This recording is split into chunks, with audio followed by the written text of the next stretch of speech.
This podcast is intended for a mature audience. Listener discretion is advised.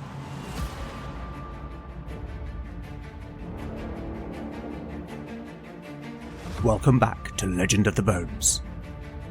Following in the footsteps of giants, Legend of the Bones is a chimera. A mix of old-school tabletop RPG and dark fantasy storytelling.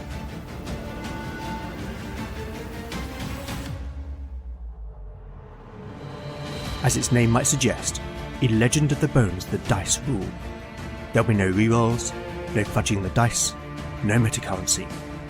The roll of the bones will determine the character's destiny, and no one will be spared their fate. None shall escape the destiny of Bone.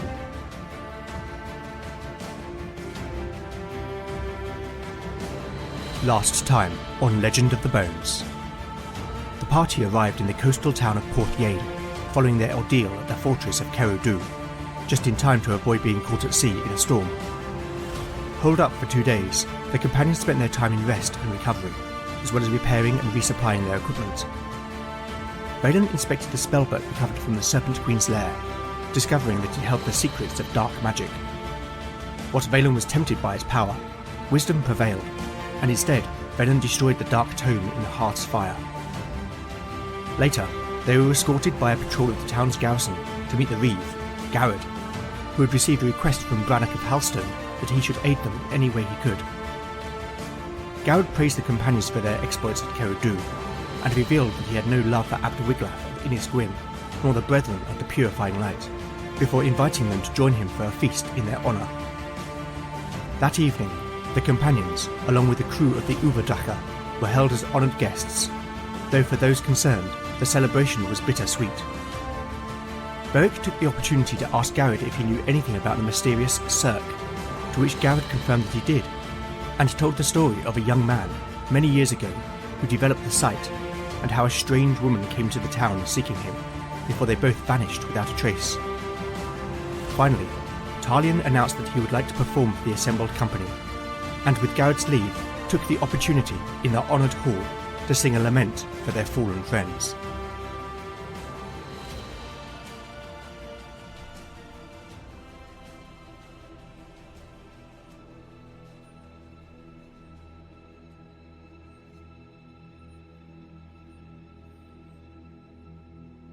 Chapter 33, Part 1, 7 days ago.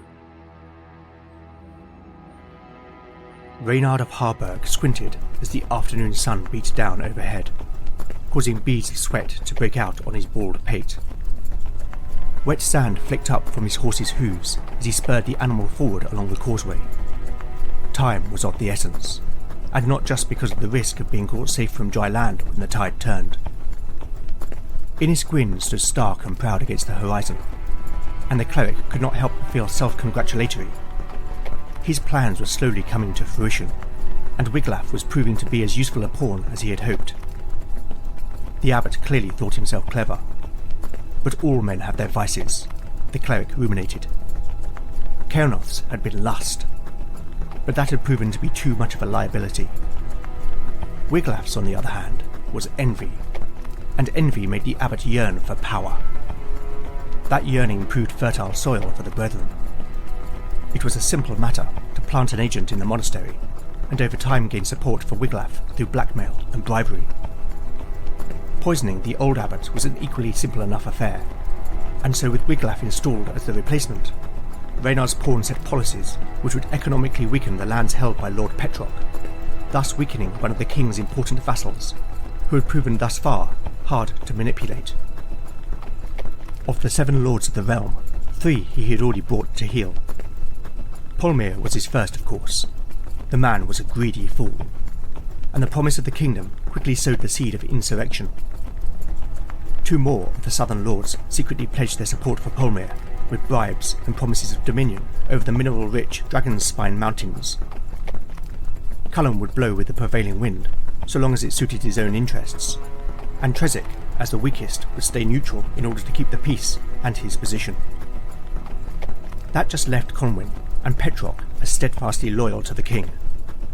If he could weaken them, the game would be won, And who knows, perhaps civil war could be avoided. Either way, with his puppet Polmir installed, and if he could reunite the 5 jewels, then his dream of a religious state would be realised. The means justified the end, he told himself. He would turn their own sorcerous power against the heretics, and Solan's pyre would burn brighter than the sun.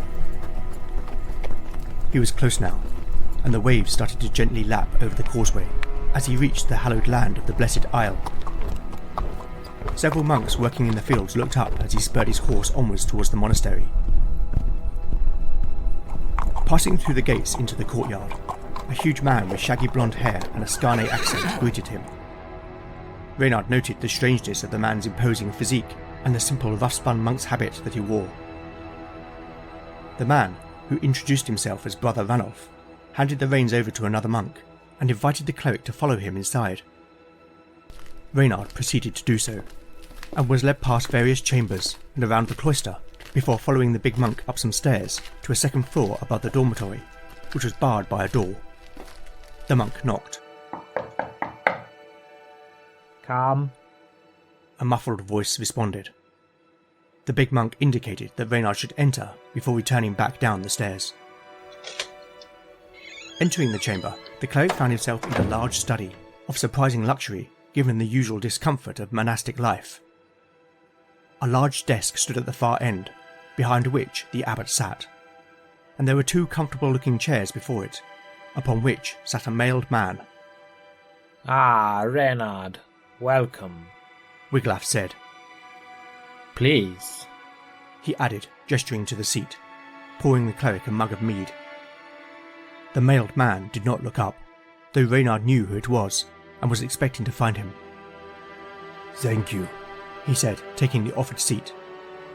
He looked at the other man, and whilst he had been forewarned through Wiglaf's letter, the sight disturbed him still, for the man's eyes had been put out.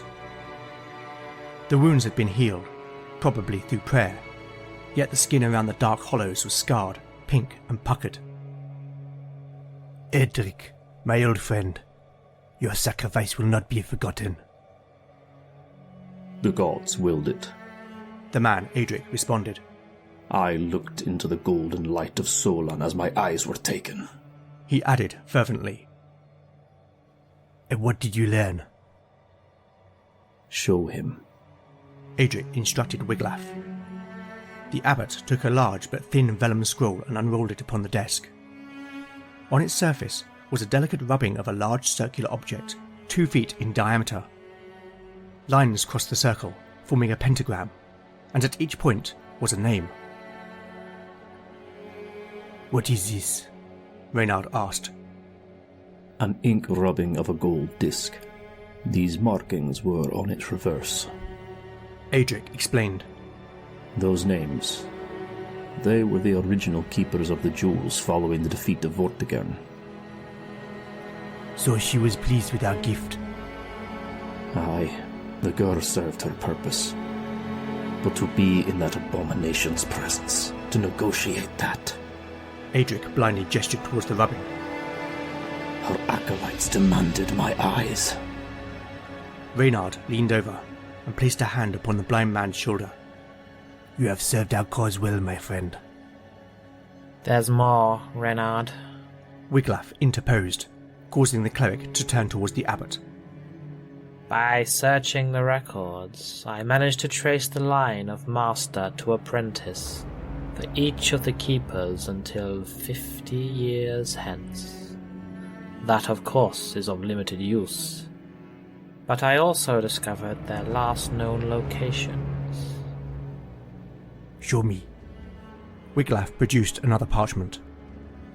The information was in multiple sources, so I have documented it here. Reynard took the parchment, looking down at the list of names until the last entries. 3 of those names he had already dealt with, Amos ap Howan being the last, but the other 2, these had eluded him for too long. A look of satisfaction spread across the cleric's face. "We have some."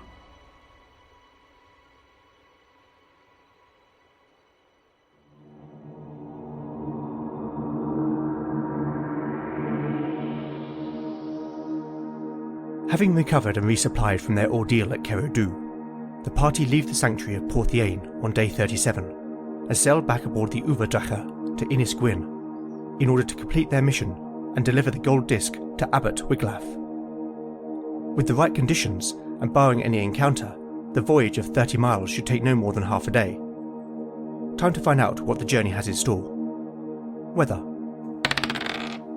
15. Warm and fine. Perfect sailing conditions. Stumble upon? 15. Nothing. Wandering encounters. A 2. An encounter is indicated. Rolling 3d6 on the ocean encounter table. 13. Let's see. Okay, the result is a naval vessel. But the question remains, what type of ship is it, and whom does it serve? Naval ships in Power and More tend to be either longships, mainly used for raiding and skirmish warfare, or the larger cog vessel. A simple high-low roll on a d20 will determine which type the companions have encountered. Low will be a longship, high will be a cog. A 6. Okay, so now to establish which lord the ship is loyal to. As we've just heard, there are 7 lords of the realm, plus the king. So I have created a random allegiance table for naval vessels, depending on whether the encounter occurs on the north or south coast of the peninsula. Time to find out. A 10. Lucky for the companions, the vessel serves Lord Conwyn. Just one more thing. I'm going to ask the Oracle if Lord Conwyn himself is aboard. A 3. That's a no but. Okay then, time to get back to the narrative.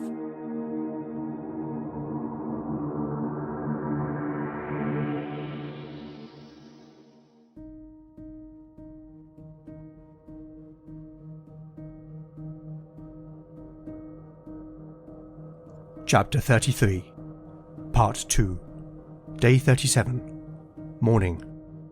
Party status: Beric, 28 out of 28 hit points. Lena, 20 out of 20 hit points.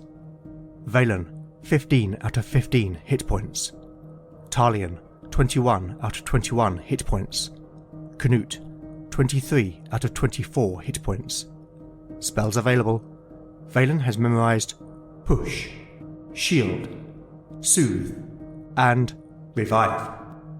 Talion has memorized Poetic Prose, Resolve, and Pitch. Lena can pray for 2 first-level miracles and 1 second-level miracle. The Uvadracha's large square sail billowed out in the warm southwesterly wind, her bow cutting through the azure water with ease. With her dragon-tipped prow and shallow draft, it seemed as if the ship almost glided atop the waves, like a great winged beast. The crew were thankful at not having to row, for many a mug of ale had been drunk the night before, and most heads felt like they were being pounded by the blacksmith's hammer.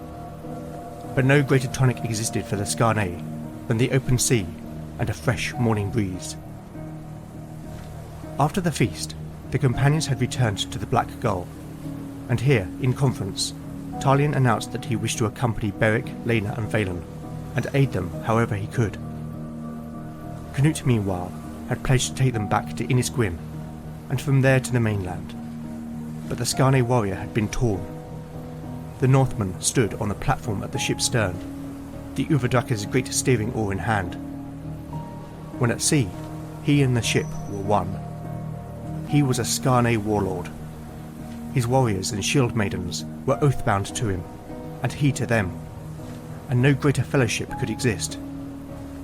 He was a gold giver, a silver giver, and in return, his crew gave their loyalty, even unto death, as Yora and Bjorn had done. Part of him cursed the day that his father had led them raiding on these shores, and the obligations he now carried as a result. But looking down upon his men, he was thankful. Beric was making his way along the ship towards him. The warrior's hair and beard had not been cut for some time, and both were beginning to look wild. He had an expression of greeting on his face, and for a moment, Canute saw something familiar in the big man's blue eyes. "It feels good to be back at sea," Beric grinned as he arrived on the steering platform. It was the first time he had smiled since Kyr's death. Always. Canute agreed. I wanted to thank you. For what? For Carodu, Beric replied simply, then added, Without your help, we would all be dead. Canute looked intensely at the big man, as if scrutinizing his face. Honor demanded it, and you have proven yourself a warrior equal to any I have known. I am proud to call you my brother. But before Beric could reply, Raven, Canute's second-in-command, called out, Lord, a ship! Canute looked to port, his gaze following the direction of Raven's outstretched arm, and there, on the horizon, was the unmistakable silhouette of a longship. Raven, get the men armed and hang Lord Conwyn's banner from the yard. The Northman commanded, in a calm but firm tone. Raven nodded, and began giving orders for the crew to equip themselves with spear, shield, and helm. What think you, friend or foe? Who knows? Best we be prepared. Canute gently pushed the steering oar, and the Uvadraka slowly turned towards the other vessel, which also seemingly had spied them, and had changed course in their direction. When the two ships were less than a quarter of a mile from each other, Beric shielded his eyes from the sun in an attempt to get a better look at the approaching vessel. From what he could tell, the ship was a similar size and design as the Uvadraka, and from its yard, Beric could see a green banner bearing the image of a white stag. It flies the Conwyn banner, Beric announced. There was relief in his voice. It's the Eramar. Canute confirmed. You know it? Beric asked. Aye, Conwyn liked the Uvadraka so much he had a ship built in its image. Indeed, as the ship came closer, Beric could see that the Eramor was almost a copy of the Uvadraka, although perhaps not as skillfully made, and instead of a dragon's head tipping the prow, it bore the visage of an eagle. The crew of the other ship were waving and smiling, and the Uvadraka's crew did likewise. But Beric's eyes were on the figure that stood near the prow, a grizzled warrior with a commanding presence, who the big man instantly recognized. It was Brannock.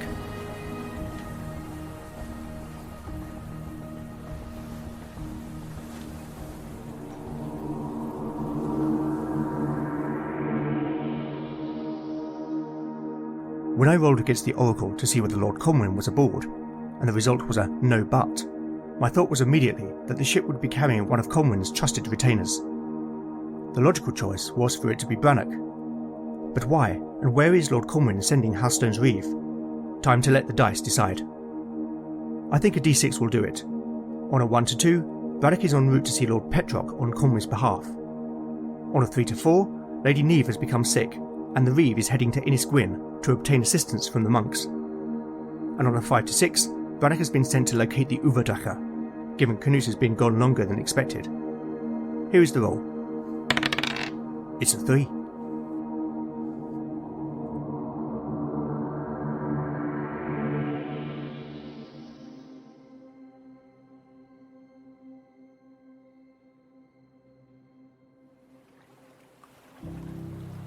Canute and the helmsman of the Eramor carefully guided the two ships together, before ropes were thrown and fixed, tethering the vessels to one another.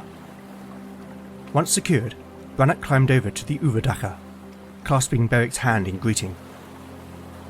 By the gods, what are you still doing floating around the ocean? The Reeve asked in his usual brusque manner. It's a long story, Beric replied. Well, what are you waiting for? Fetch me a mug of ale and get to the telling. The others joined Beric and Brannock, and the companions relayed the events since they had last seen the older man. Once again, you've done well, the Reeve said, after they had finished telling their tale. I'm sorry for Kyr. I liked him. He looked at Canute. And your folk also. I hate to lose good fighters. As for this Wiglaf, I have not met the man, but from his reputation, I cannot say I'm surprised, but I'll find out soon enough. Innisgwyn is where I'm bound. Why is that, my lord? Beric asked. A cloud passed over the older man's face. Lady Neve has fallen ill. Lady Neve? Lena exclaimed in dismay. What ails her? Brannock looked at the cleric. That we do not know. My lady felt unwell 2 days after you left Trevenant. She fell asleep, and we've been unable to wake her since. That sounds like sorcery to me, Valen proffered. I fear you speak the truth. But there is a man, a monk, at Eadric, who I believe can help. He used to be a warrior. He and I have stood in the shield wall together, and I trust him. Catfile is his name. We met him, Lord. He gave us information which aided our task at Kerodu. Aye, he's a good man. Brannock got up from the rowing bench on which he had been sitting. But we cannot sit here in the middle of the ocean all day. The reeve made to return to the Eremor. Canute followed him to the side of the ship. Brannock, a word, if I may. The two men conferred quietly for a few minutes, until Brannock nodded at the Northman and returned to his ship. The ropes securing the vessels were unbound, and the Uvadraka's crew used oars to push the two ships apart. Brannock waved back from the Eremor. 20 shillings and we beat you to the Blessed Isle, he called with a grin on his face. Canute laughed. Done. Then turning to Beric, the Northman bore a broad smile. He doesn't stand a chance.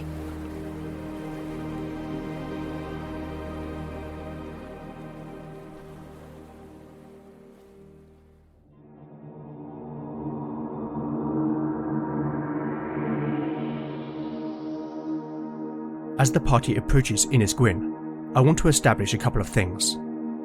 Firstly, I think it stands to reason that Valen would have examined the gold disc recovered from the fortress, and found the markings on the reverse side. I also think it's reasonable to assume that he would draw a copy on parchment. There is of course a possibility that he may have heard the names of the original keepers of the jewels, even without having knowledge of their significance. I'm going to make an intelligence check for the mage. Although as these mages lived over 1,000 years ago, I'm going to apply a -4 penalty to the roll, meaning that Valen needs to roll a 12 or less. In addition, for every 2 points under that target, Valen would have heard of an additional name. For example, a roll of 8 would mean that he has heard of 3 of the mages. Here is the roll. A 14. It would seem that these names are a mystery to the mage. Also, the party have taken with them Jenna, the woman they rescued from Kerodu. Lena has been spending time trying to coax her out of her shell. I'm going to make a charisma check for the cleric. If she succeeds, then Jenna may reveal some information of use. Lena's charisma is 13. Here is the roll. A 5.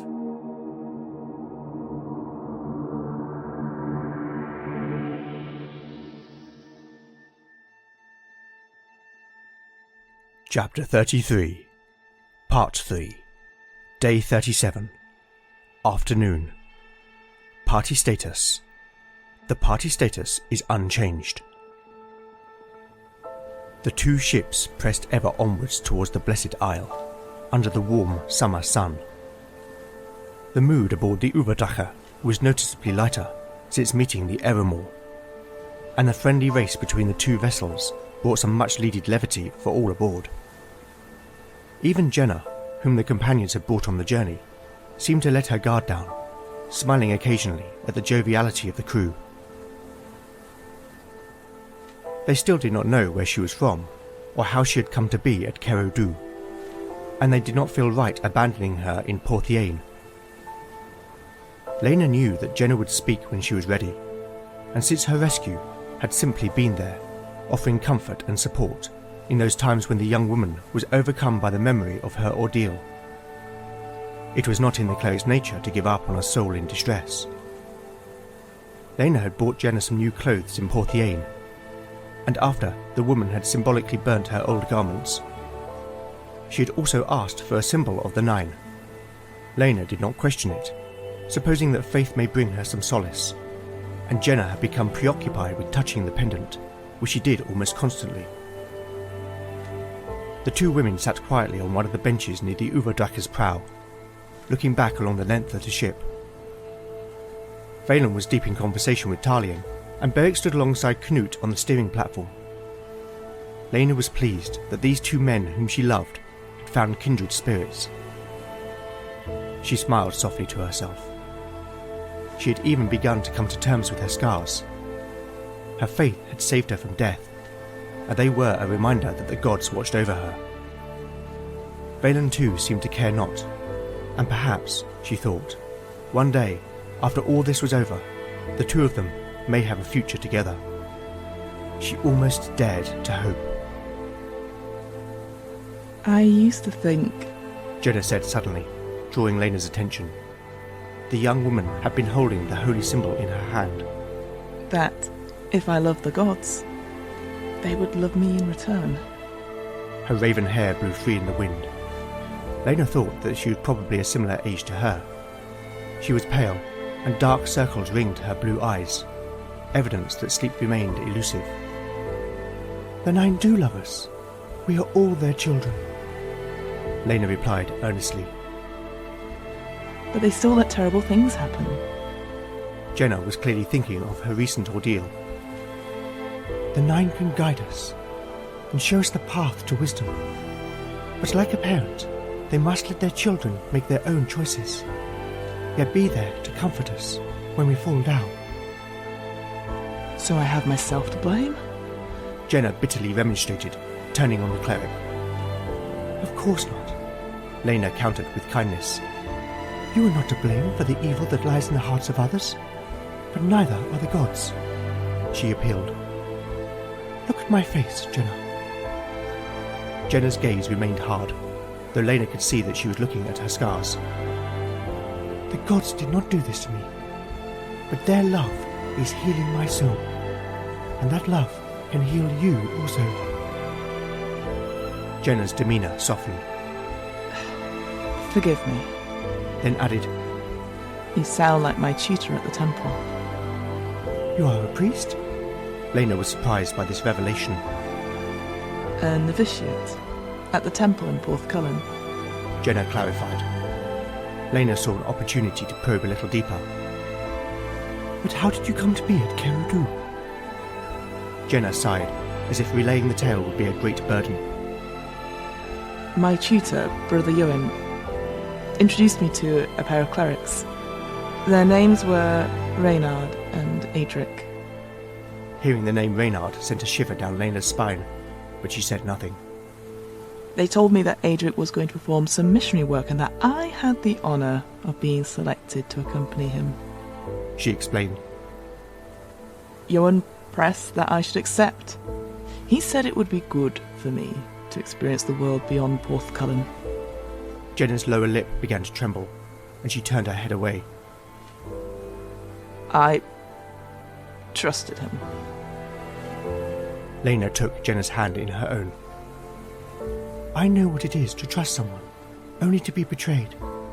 But I can tell you this. To have one's heart open to trust is to follow in the footsteps of the Nine. Jenna nodded, wiping her eyes before continuing with her story. So I went with Eadric. He told me we were to convert a remote community of pagans. I thought it would be a dream to preach the word, but all I found was a nightmare. Jenna looked back at Lena. Eadric offered me to those men.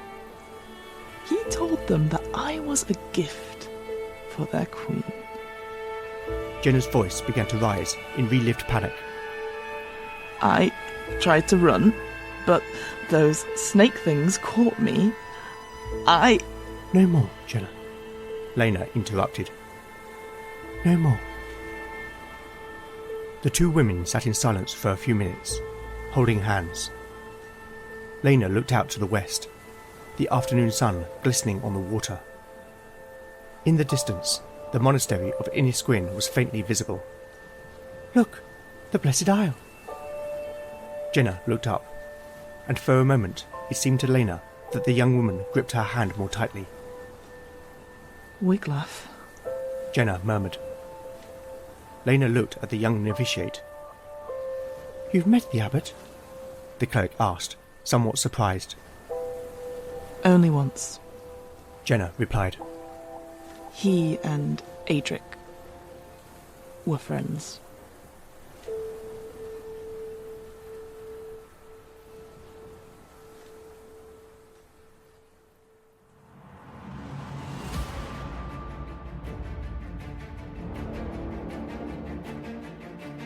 Thank you for listening to Legend of the Bones. I hope you've enjoyed the show. Once again, where would I be without my amazing and growing cast of voice actors? Newcomer to the show, voicing Eadric, is Jordan Carmichael. Jordan is a cast member of Modified Role, a 5th edition Dungeons & Dragons actual play podcast. You can find Jordan on X under the handle @WishIWasABard. Another newcomer to the show, playing the role of Jenna, is Fiona K.T. Howard. Fiona is an improviser and actor who established the What Am I Rolling and the GM's Book Club podcasts. You can find Fiona at www.flowcode.com/page/FKTH. Returning to the role of Abbot Wiglaf is Robin Sampson.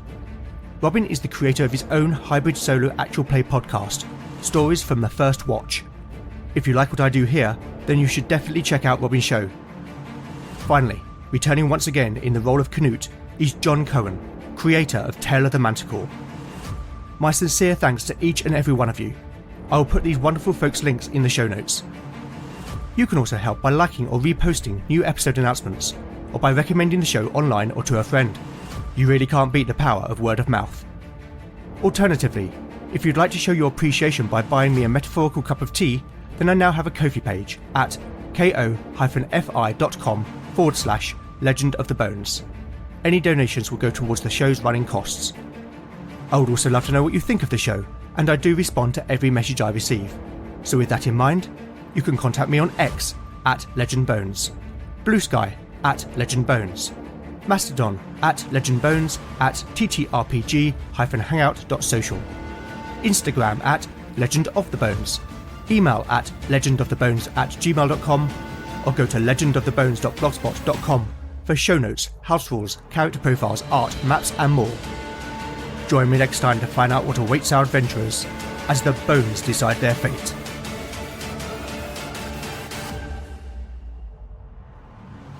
None shall escape the destiny of bone. Hey, listen. Do you know your D8s from your D12s? Do you know your modifiers from your bonuses? Do you know your destiny points from your story points? Do you have any idea what I'm talking about? Either way, you should check out What Am I Rolling, a twice-monthly RPG one-shot podcast. Catch up on previous episodes on the What Am I Rolling website, that's www.wairpodcast.com, or wherever you listen to podcasts. Remember, adventurers need not apply.